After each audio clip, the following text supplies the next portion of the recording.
এই টিচারের সংখ্যা আমরা গত প্রায় 1600-র উপরে আমরা কিন্তু অলরেডি কালকে পাস করেছি। এখানে আপনাদের অবগতির জন্য জানাতে যে 27শে জুন 2025 পর্যন্ত ডাই ইন হার্নেস, অনেক সময় আমাদের বলা হয় ডাই ইন হার্নেসের চাকরি হয় না, এর জন্য এবার ঠিক করেছি যেখানে যাব কত চাকরি দিলাম, ডাই ইন হার্নেসের চাকরিটাও শুনিয়ে দিই। মোট 19,484 জন আমরা 27শে জুন 25 পর্যন্ত আমরা দিয়েছি। আজ 1 জুলাই 2025-এ 74 জন আরো এর মধ্যে ডেইলি ফাইল সই করি ডাই ইন হার্নেস, সেখানে এই 74 জন দেওয়ার পর এবং 184 আজকে আমরা দিলাম। সেই দেওয়ার পরে এই ডাই ইন হার্নেস সহ কত হলো 19,742 জন আমাদের সরকার আসার পর এখন পর্যন্ত আমরা নিয়মিত চাকরি দিয়েছি।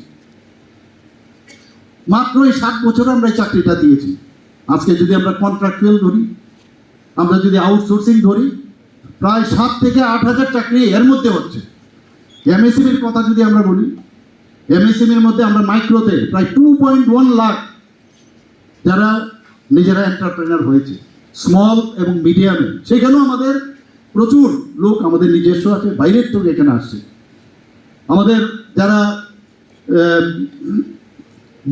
মায়েরা আছেন, বোনেরা আছেন, এসএইচজি গ্রুপ 2016-র আগে মাত্র 4,000 গ্রুপ ছিল, আর আমাদের সময় এখন কত হয়েছে 56,000 আমাদের এসএইচজি গ্রুপ হয়েছে ত্রিপুরাতে। তো সেখানেও আমরা কিন্তু কিছুদিন আগে আপনারা দেখেছেন ত্রিপুরাতে যে 3টা থার্ড স্টেট এখানে পূর্ণ সাক্ষরতা রাজ্য হিসাবে আমরা ঘোষণা দিয়েছি যে 96.5%। এটা কিন্তু এমনিতে না যে 96% ওই স্বাক্ষর করলো এরকম না, অনেকগুলো প্যারামিটার আছে। সেই প্যারামিটার যদি আপনি পড়েন ভালোভাবে, ওনাদের জিজ্ঞেস করা হয় লিখিত আকারে, তবেই হয়। 4-5টা ক্রাইটেরিয়া। সেখানে পপুলেশনের দিক দিয়ে গেলে আমরা যদি গোয়াকে আমরা চিন্তা করি বা মিজোরামকে চিন্তা করি, আর আমরা ত্রিপুরা, আমরা কিন্তু পপুলেশনের দিক দিয়ে হাইয়েস্ট। যে এতগুলো লোকের মধ্যে আমাদের যারা মায়েরা বোনেরা আছেন তারা কিন্তু আজকে পূর্ণ সাক্ষরতা করতে পারছে বললেই ত্রিপুরা থার্ড স্টেট ডিক্লেয়ার হয়েছে। ভাবা যায় না এগুলো। এবং তাদেরকে শুধু হলো তা না, তাদেরকে যাতে স্কিল ডেভেলপমেন্টের সাথে যুক্ত করা যায় বিভিন্ন ডিপার্টমেন্টে, তার জন্য আমরা ব্যবস্থা করছি অলরেডি। ত্রিপুরা আগে এমনিতেই আমরা বলতাম, এখানে ফ্রন্ট রানার স্টেট হিসাবে ডিক্লেয়ার হয়েছে ত্রিপুরা, এবং এমনিতে নর্থ ইস্টার্ন জোনের মধ্যে ফ্রন্ট রানার স্টেট হয়েছে। আমাদের যদি এইগুলোর ক্রাইটেরিয়া দেখলে বোঝা যায় ত্রিপুরা ঠিক সঠিক পথে চলছে। এখানে আমাদের যদি পার ক্যাপিটা ইনকাম দেখা যায়, পার ক্যাপিটা ইনকাম আজকে আমাদের সিকিমের পরে ত্রিপুরা, এবং জিএসডিপি যদি আমরা দেখি সেখানে আসামের পরে আমরা স্থান। তাহলে আমি ভাবছি যে আগামী দিন যখন আমাদের আরও জিডিপি বাড়বে, আর জিডিপি কী করে বাড়বে, ইনফ্রাস্ট্রাকচার ডেভেলপ করতে হবে, প্রপার ইনফ্রাস্ট্রাকচার করতে হবে। আজকে যেটা আমি বললাম যে আমাদের আর্টিফিশিয়াল ইন্টেলিজেন্সের উপর ভিত্তি করে আগামী দিনে আপনারা কিন্তু এই কম্পিউটারে এখন চললে হবে না, এআইকে ঢুকাতে হবে, তবে গিয়ে 5G ইনক্লুড করতে হবে, তবে গিয়ে আপনাদের যে এক্সপার্টাইজ আরও বাড়বে। যে যত বেশি করবে তার তত বেশি কিন্তু নাম হবে, এবং দেশের জন্য, রাজ্যের জন্য কিন্তু সে কিন্তু নিজেকে এস্টাবলিশ করতে পারবে। এটাই হচ্ছে এমপ্লয়াবিলিটি। এটা আমরা আগামী দিন আমরা নিশ্চয়ই করব। এখানে আমাদের সেই অনুযায়ী আপনারা, আমাদের সরকার আসার পর বাইরের থেকে আগে এখানে চাকরি করত, আমরা ঠিক করলাম পিআরটিসি আমরা করব। আমাদের ত্রিপুরার ছেলেমেয়েরা বাইরে গিয়ে চাকরি পায় না, রিস্ক নিলাম আমরা, আমাদের মন্ত্রিসভার সবার সাথে কথা বললাম, পিআরটিসি আমরা করলাম। এই পিআরটিসি করার সুবাদে আজকে আমরা এটাও রেখেছি একটা পয়েন্ট, যদি দেখা যায় পার্টিকুলার ওই পদের জন্য যদি ত্রিপুরাতে অ্যাভেলেবেল না থাকে, বাইরের থেকে তাদেরকে আমরা এন্টারটেইন করবো না কেন, কিন্তু সেই ব্যবস্থা আমরা রেখেছি। কিন্তু আপনাদের মাধ্যমে, আমি সবার মাধ্যমে আমি জানাতে চাই, কিছু কিছু লোক পিআরটিসি করেছে, সরকারের নাম হয়ে যাবে। এটা কি করে হয়? ওই অন্য পথে কাউকে দিয়ে কেস করাচ্ছে, সুপ্রিম কোর্টে, হাইকোর্টে কেস করাচ্ছে, ইচ্ছে করে। আমরা তার মোকাবেলা করছি।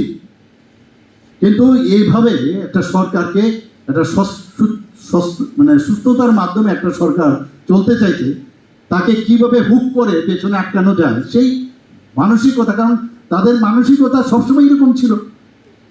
বুঝতে পারছে না কি করবো এখন। তারা সবাই কি করবো বিভিন্ন, একজন আরেকজনের পরিপূরক হয়ে গেছে এখন। তুমি এটা বলবে, আমি এটা বলবো, তুমি ওই জায়গা দিয়ে ওইটা একটু ছেড়ে দেবে হোয়াটসঅ্যাপে, এটা কনফিউশন থাকুক। কিন্তু আমাদের সরকার, আমরা বারবার আমরা বলছি, আমরা সব মানুষকে নিয়ে আমরা চলতে হয়, কারণ আমরা মাননীয় প্রধানমন্ত্রীজি বলছেন প্রতিটা মানুষ আমাদের, কারো আলাদা করে আমাদের চিন্তা, আমরা প্রতিটা বর্গ আমাদের, আমরা সেই দিশায় আমরা কিন্তু কাজ করে যাচ্ছি। প্রধানমন্ত্রীজির পিএম কৌশল বিকাশ যোজনা থেকে আরম্ভ করে স্কিল ইন্ডিয়া মিশন, তারপর আপনার ডিজিটাল ইন্ডিয়া, এগুলো ধারাবাহিকতার সাথে আমরা এখানে বিভিন্নভাবে আমরা কাজ করছি। এখানে বন্ধুগণ, আমি আপনাদের সামনে এখানে আমাদের ইঞ্জিনিয়ারিং, যে আগে তো পড়াশোনার জন্য আমাদের বাইরে যেতে হয়, কিন্তু ত্রিপুরাতে এখন আমাদের এনআইটি আছে, আগে ইঞ্জিনিয়ারিং কলেজ ছিল, সেটা এনআইটি হয়েছে, এবং তাতে প্রায় 982 আসন আছে সেখানে। পলিটেকনিক ইনস্টিটিউট একটাই ছিল আগে, সেই জায়গায় এখন তার যে আমাদের এতগুলো পলিটেকনিক ইনস্টিটিউট ত্রিপুরা আছে, সেখানে প্রায় 990টি আসন সংখ্যা। আপনারা নিশ্চয়ই বহু কলেজ, এইসব কলেজ থেকে আপনারা পাস করেছেন। এখানে আইআইটি আমরা করেছি, ট্রিপল আইটি, আপনারা সবাই জানেন, সেখানে 192টি। টেকনো কলেজ ও ইউনিভার্সিটি, সেখানেও প্রায় 1093টি আসন আছে। আনন্দনগরে স্কিল ট্রেনিং ইনস্টিটিউট, আমি নিজেও সেখানে গেছি, মানে কথাই নয়। কালকেও আমি যেটা পোলোতে আমি যাওয়ার পর সেখানে জিজ্ঞেস করলাম যে আপনারা ম্যান পাওয়ার কোথা থেকে পান আপনারা, তো আমাদের যে হোটেল ম্যানেজমেন্টের জন্য তারও আমরা সেখানে একটা ইনস্টিটিউট করেছি। বলছি এই বছর পাশ করে আসবে, তাহলে আমাদের আগামী দিন আরেকটা এখানে যে আগে যে গভর্নর হাউস ছিল, পুরোনো হাউস, সেখানে পুষ্পবন্ত প্যালেসে আমরা একটা হেরিটেজ 5 স্টার হোটেল আমরা সেখানে করছি, সেখানে প্রায় 200 জনের মতো চাকরি হবে।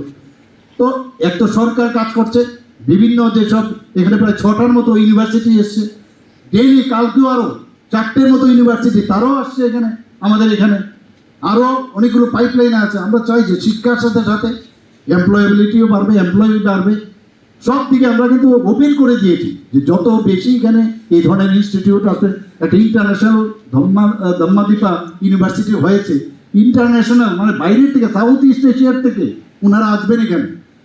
আমরা সেইভাবে এখানে কাজ করছি। এখানে আমাদের এখানে যদি লাইট হাউস প্রজেক্টের কথা এখানে বলা হয়েছে, মাঝখানে একটা থমকে গিয়েছিল লাইট হাউস প্রজেক্ট, আমাকে যখন বলা হলো যে এই কারণে, সেখানেও দেখুন আপনাদের কারণে, এই কারণে বলছি, আগেই কিছুটা করার আগে ভাবতে হবে যে এখানে পাইলিং লাগবে কি পাইলিং লাগবে না।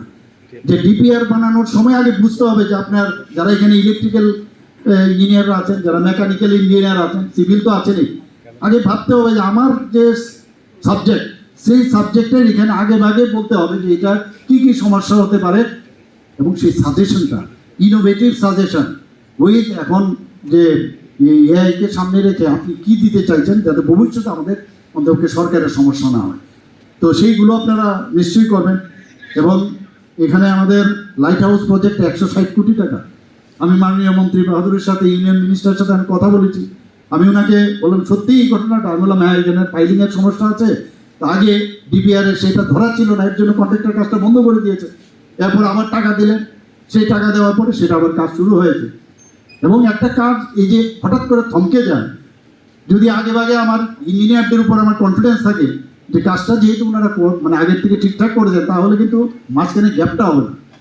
এখানে ত্রিপুরা ক্রিকেট অ্যাসোসিয়েশনের একই ঘটনা, ওখানে একটা আমি টিসি এর প্রেসিডেন্ট ছিলাম, সেখানেও যে আপনার যে স্টেডিয়াম হয়েছে প্রায় 100 খুব সম্ভব 86 কোটি টাকা, সে একই অবস্থা, কন্ট্রাক্টর যা আগে যা ডিসিশন হয়েছিল সেই ডিসিশনের সাথে মিল খাচ্ছে না, মাঝখানে গ্যাপ। তো এটাকে আবার কিক স্টার্ট করা ভেরি ডিফিকাল্ট হয়ে যায়, অনেক কথাবার্তা বলে সেটাকে আবার কিক স্টার্ট করানো হচ্ছে।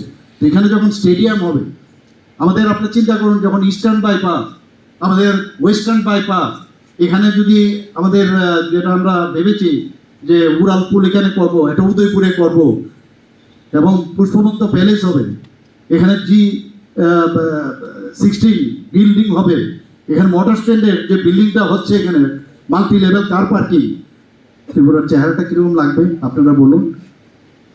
এটাকে বলে ডেভেলপমেন্ট, একদিকে ডেভেলপমেন্ট, একদিকে চাকরি, একদিকে স্বচ্ছতা, একদিকে মানুষের যা যা আমাদের কমিটমেন্ট সেগুলো, জনজাতিদের উন্নয়ন, আমরা সব দিকে আমরা সবাই চাইছি যে সমস্ত মানুষ, ত্রিপুরার মানুষ আগে দেখুক যে এইভাবেও একটা সরকার চলতে পারে। দিল্লিতেও স্কেমের সরকার, এখানেও স্কেমের সরকার। মাঝে মাঝে আমার ইচ্ছা হয় ফাইলগুলো আবার নারেটারা দেই, কিন্তু আমাকে অনেকে চাপও দেয়, মাঝে মাঝে আনি, আবার বলছি যে কি করবো দেই, এরপর দেখি মাঝখানে থমকে যায়, কারণ তাদের লোক এখনো ফিটনেস আছে, এরপর আবার খবর নিতে হয় যে ফাইলটা কি হলো। তো এইসব প্রবলেম তো আছে, কিন্তু আমরা চাই যে আমরা একটা স্বচ্ছতার মাধ্যমে এই সরকারকে এখানে প্রপারলি এখানে আমরা করব। এখানে আপনারা এর মধ্যে আমাদের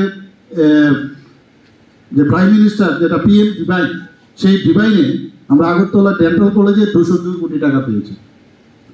প্রধানমন্ত্রীজি দেখছে যে এত সুন্দর, আপনারা নিশ্চয়ই শুনেছেন যে কিছুদিন আগে প্রধানমন্ত্রীজি যখন উড়িষ্যাতে গেল, উনি ওনার বক্তব্যে, আগে তো এটা ছিল পলিটিক্যাল ভাষণ, সেখানে উনি গভর্নমেন্টের যে একটা সভা, সেখানে বলছেন आप लोग जाइए त्रिपुरा में जाके देखिए डेवलपमेंट किसको कहते हैं।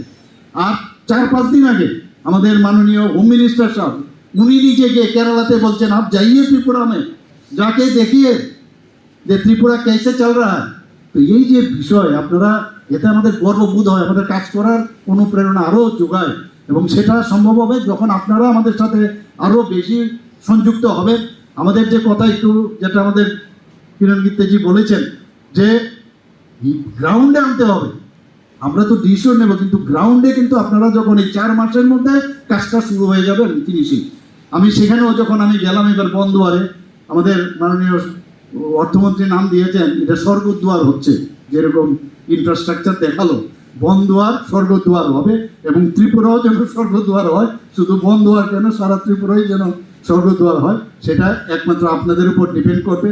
আমাদের এখানে বিশ্রামগঞ্জে নেশামুক্তি যে কেন্দ্র, সেটা হচ্ছে, সেখানেও প্রায় 122 কোটি টাকার মতো আমাদের ডিভাইন PM ডিভাইন থেকে আমরা পেয়েছি। আমরা 8টা জেলার মধ্যে 50 শয্যা বিশিষ্ট, সেখানেও আমাদের বাজেটে রাখা হয়েছে অ্যাট দ্য রেট অফ 20 করুন, সমস্ত ডিস্ট্রিক্টে আমরা করবো। এখানে মাদার অ্যান্ড চাইল্ডের যে জিবির মধ্যে আমরা সেখানেও আমরা ডিভাইন, প্রাইম মিনিস্টার ডিভাইন প্রকল্প থেকে 200 শয্যা বিশিষ্ট প্রায় 193 কোটি টাকা আমরা পেয়েছি। পয়সার সমস্যা নেই, মেইন হচ্ছে মাইন্ডসেট, আমি কাজ করবো কিনা। মাঝে মাঝে উল্টো পাল্টা খবর আসে, এমুক জায়গায় এমুক করছে, তেমুক করছে, এটা যাতে না করে, কেন আমি ওনাদের বিরুদ্ধে আমি অ্যাকশন নেব, এটা যাতে কোনো অবস্থায় না হয়। কারণ জীবনে আর কিছু থাকুক না থাকুক, একটা জিনিস থাকবে যে আমি আমার বিবেকের কাছে আমি স্পষ্টতার সাথে আমি কাজ করেছি, আমি কোনো অন্যায় করিনি, তাহলে দেখবেন উপরওয়ালাও কিন্তু আপনাকে সেইভাবে আশীর্বাদ করে। সবাইকে আমি, যারা আজকে এখানে অফার নিতে এসেছেন, তাদের ভবিষ্যৎ সুন্দর হোক সেই কামনা করে আমি সবাইকে ধন্যবাদ জানিয়ে আমার বক্তব্য শেষ করছি।